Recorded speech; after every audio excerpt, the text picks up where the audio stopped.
Tout au cours de la campagne électorale au Canada, les partis ont publié des mesures qui ont pu être estimées par le directeur parlementaire du budget, estimation du résultat pour les contribuables, pour vous, et de l'impact également sur le budget. Yves Giroux est directeur parlementaire du budget à Ottawa. Monsieur Giroux, bonsoir.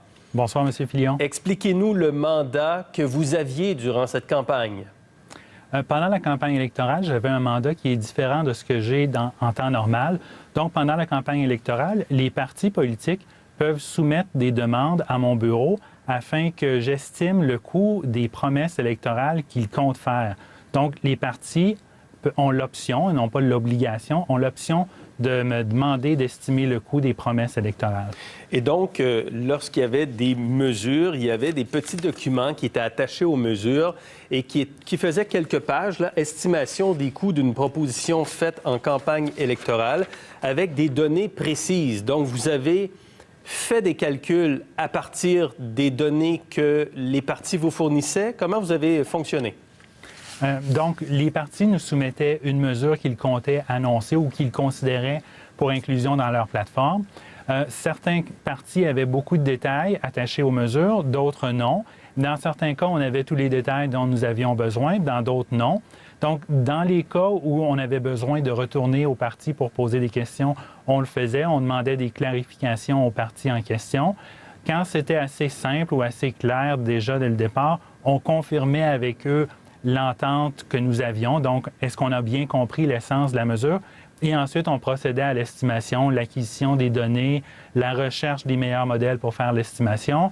On fournissait un estimé préliminaire au parti.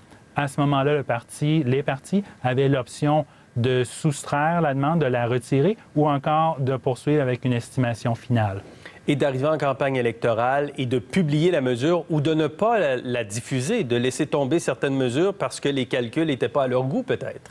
Exactement. Donc, le service était optionnel. Les partis avaient la possibilité de recourir à nos services, mais avaient aussi la possibilité de ne pas publier un estimé, même s'ils affichaient ou s'ils annonçaient publiquement la mesure en question. Donc, d'après la loi, je dois recevoir un avis écrit des partis politiques afin de publier les estimés que j'ai effectués en leur nom.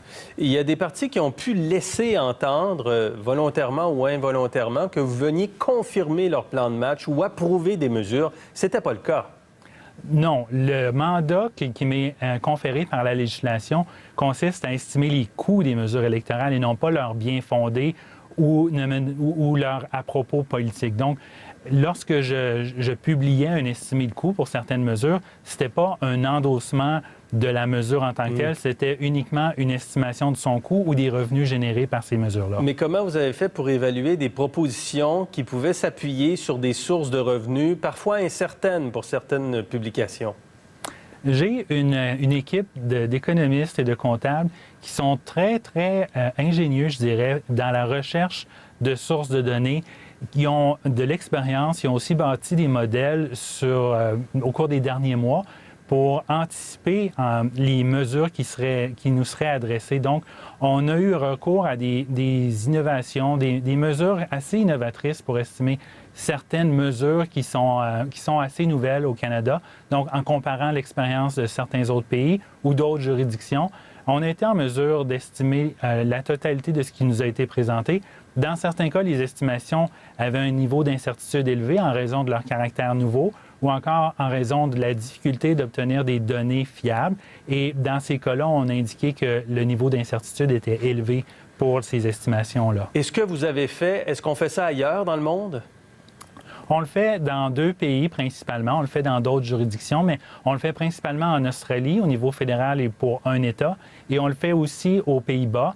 Mais au Canada, il n'y a aucune autre juridiction qui le fait. C'était une nouveauté pour cette campagne électorale-ci. Est-ce que vous considérez que vous aviez un pouvoir d'influence sur les mesures?